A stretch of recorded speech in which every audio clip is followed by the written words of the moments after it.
เมืองนาไซทองนครหลวงจันทร์จัดกล่องประชุมเผยแพร่เสื่อมซึมบรรดาเอกสารเกี่ยวกับการสร้างตั้งตาแสง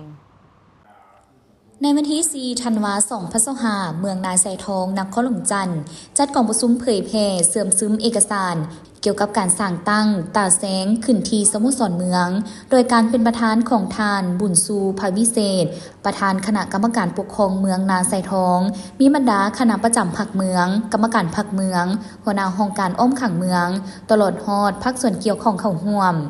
ท่านบุญซูภาวิเศษได้ให้เกียรติเผยแพร่เสื่อมซึมเอกสารเกี่ยวกับการสั่งตั้งตาแสงและผ่านคำแนะนำของคณะจัดตั้งศูนย์กลางพรรคฉบับเลขที่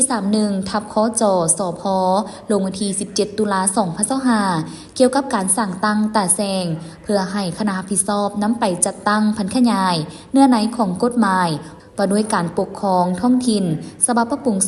2025เกี่ยวกับตาแสงได้กำหนดหลักการระเบียบการเกี่ยวกับการจัดตั้งเคลื่อนไหว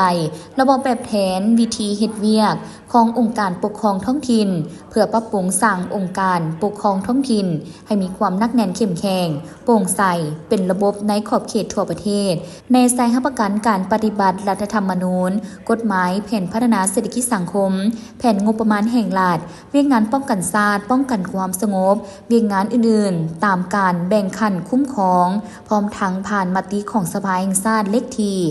03/สพส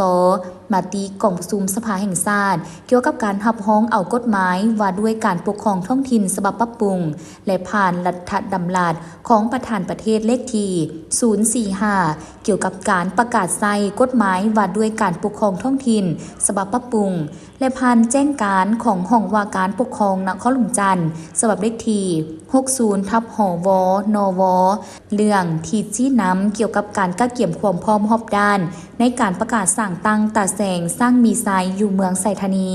และการก้าเกี่ยมสั่งตั้งตาแสงทวนนครหลวงจันทร์ทั้งนี้ก็เพื่อในสายเฮ็ดให้ความเข้าใจเป็นเอกภาพกันในการจัดตั้งปฏิบัติอยู่ขอบเขตทั่วเมืองนาไซทองเพื่อเป็นบอนอิงให้ปกครองท้องถิ่นดำเนินการค้นคว้าก้าเกี่ยมสั่งตั้งตาแสงต้องรับประกันให้ประชาชนเข้าถึงการบริการอย่างทั่วถึงสะดวกว่องไวโปร่งใสและยุติธรรม